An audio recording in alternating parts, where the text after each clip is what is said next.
पंखुड़ी एक बहुत ही सुंदर और लंबे चेहरे वाली लड़की थी। वो एक नरेन नाम के लड़के के साथ प्रेम संबंध में थी और कुछ ही समय बाद वो दोनों एक दूसरे से शादी कर लेते हैं।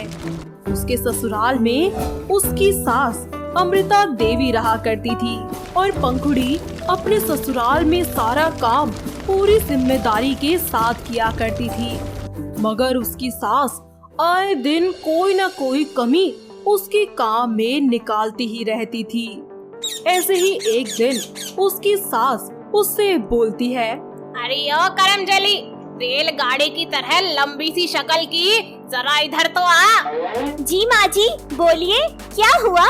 बाहर मौसम बहुत अच्छा हो रहा है और मुझे पकोड़े खाने का मन भी कर रहा है, जरा बनाकर तो ला मेरे लिए। जी माँ जी, ठीक है, अभी लाई। तभी वो किचन में जाकर पकोड़े बनाने लगती है और अपनी सास को परोसती है। उसके हाथों के बने पकोड़े खाकर उसकी सास बोलती है, हाय राम, क्या बनाकर ले आई तू? अरे जैसी तेरी शकल है वैसे ही पकोड़े भी बना दिए। दिल कर रहा है कि पकोड़ों की जगह तुझे ही उस कढ़ाई में तल दूं। क्या हुआ माँ जी, आपको पसंद नहीं आया क्या? क्या खाक पसंद आया? अरे लगता है जैसे सारे पकोड़े कच्चे कच्चे ही उठा लाई। तेरे माँ बाप ने तुझे कुछ सिखाया नहीं है क्या? मुझे माफ कर दीजिए माँ जी, अब से ऐसा नहीं होगा। ऐसे ही समय बीतता जाता है और अमृता अपनी आदतों से बाज नहीं आती और वो आए दिन अपनी बहू के काम में कोई न कोई कमी निकालती ही रहती थी। ऐसे ही एक दिन जब पंखुड़ी फर्श पर पोछा लगा रही होती है, तभी उसकी सास एक बाल्टी पानी लाकर वहाँ डाल देती है और उसे बोलती है, अरे यो काम चोरी की भी हद होती है कोई। जरा सा पानी लेकर पोछा मारे जा रही है मैडम। ये ले, अब फिर से रगड़ सारे फर्श को, तब मजा आएगा। बेचारी पंखुड़ी अपनी सास के इस बर्ताव से बहुत ज्यादा रोने लगती है। ऐसे ही समय बीतता जाता है और एक रात उसको काम करते करते रात के करीबन 11 बज जाते हैं, जिससे उसका पति उससे बहुत नाराज हो जाता है और वो अपने पति को मनाते हुए बोलती है, सुनिए जी, क्या हुआ, मुझसे नाराज हो? तो क्या करूं यार, जब से शादी हुई है मुझे तो यही लगता है तुम मुझसे ज्यादा मेरी माँ की ही सेवा पानी में लगी रहती हो। आप नहीं जानते, वो मेरी माँ है और सबसे पहले माँ का दिल जीतना जरूरी है।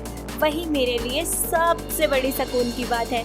लेकिन मैं क्या करूँ, मुझसे आए दिन कोई ना कोई भूल हो जाती है जिससे माँ जी नाराज हो जाती है। यार देखो, मानता हूँ तुम सारा दिन काम में लगी रहती हो, यार हमारे बारे में भी तो कुछ सोचो ना। मैं तुम्हारा पति हूँ।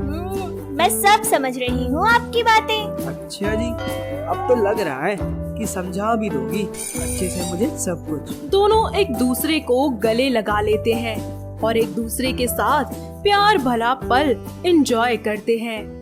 ऐसे ही समय बीतता रहता है और अमृता अपनी बहू से कहती है, बहू, अरे या बहू, जरा सुन तो। हाँ जी माँ जी, बोलिए।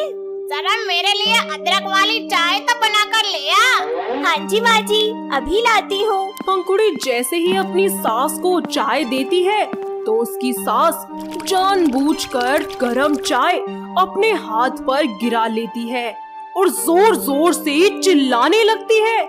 उसकी आवाज सुनकर उसका बेटा नरेन वहाँ आता है और बोलता है, माँ कैसे हुआ ये सब? अरे अरे अरे अरे, इस नाउस-पीटी ने जानबूझकर मेरे हाथ पर चाय गिरा दी।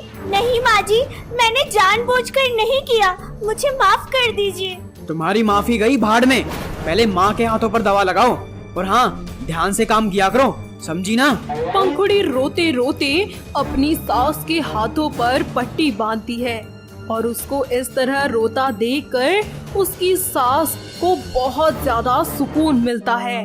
ऐसे ही एक रात अमृता अपनी बहू से कहती है, बहू, जरा सर दर्द की दवा तो लेती आ, मेरे सर में बहुत दर्द हो रहा है आज। ये लीजिए माँ जी। तभी वहाँ नरेन आ जाता है और अपने बेटे को वहाँ देखकर अमृता बोलती है, अरे बेटा, जरा एक गिलास पानी तो दे दे। बहू ने दवाई दे दी मगर पानी देना ही भूल गई। दिखाना माँ, कौन सी दवा खा रही हो? ले ये देख, ये दवाई दी है बहू ने मुझे। माँ, ये तो चूहे मारने की दवा है। पंखुड़ी, कहाँ हो तुम? इधर आओ जरा। जी बोलिए। ये क्या है? माँ को तुमने चूहे मारने की दवा दी? अरे तुम्हारी हिम्मत कैसे हुई ये सब करने की? जी मैंने तो सिर दर्द की ही दवाई दी थी। तो क्या माँ जानबूझकर खुद को मारने की कोशिश करेगी? ऐसे ही समय बीतता जाता है और अमृता अपनी बहू को आए दिन नीचा दिखाने का कोई मौका नहीं छोड़ती थी। ऐसे ही एक दिन जब नरेन ऑफिस से उदास होकर घर आकर बैठता है तो उसे ऐसे उदास देखकर उसकी माँ अमृता उससे कहती है, क्या हुआ बेटा, सब ठीक तो है ना? नहीं माँ, कुछ भी ठीक नहीं है। पिछले कुछ दिनों से दुकान का काम भी ठीक से नहीं चल रहा। दुकान के काम के लिए जो मैंने कर्जा लिया था उसका ब्याज भी टाइम से नहीं दे पा रहा हूँ। क्या? ये क्या कह रहा है बेटा तू? हाँ, अगर ऐसा ही चलता रहा तो मुझे अपनी दुकान भी बंद करनी पड़ेगी। इतना कहकर नरेन अपने कमरे में चला जाता है और बहुत ही ज्यादा नुकसान होने की वजह से वो अपनी दुकान बंद कर देता है, जिससे घर की आर्थिक स्थिति और भी ज्यादा खराब होने लगती है। नरेन धीरे धीरे तनाव में रहने लगता है और दूसरी तरफ अमृता भी इस परेशानी से बुझी बुझी रहने लगती है। अपने ससुराल की ऐसी हालत देखकर पंखुड़ी को बहुत बुरा लगता है। एक दिन वो अपनी शादी से पहले जमा की गई जमा पूंजी को और अपने जेवरों को गिरवी रखकर कुछ पैसे उधार ले आती है और अपने पति को ला कर देती है। साथ ही उसे फिर से दुकान खोलने को भी कहती है। उसका ऐसा बर्ताव देखकर उसकी सास अमृता की आंखें आंसुओं से भर जाती हैं और वो अपनी बहू को गले लगाते हुए बोलती है, बहू मुझे माफ कर दे, मैंने तेरे साथ कितना बुरा किया, लेकिन तूने कभी ये बात नरेन से नहीं बताई और ना ही मेरी गलती कभी मुझे जाहिर होने दी।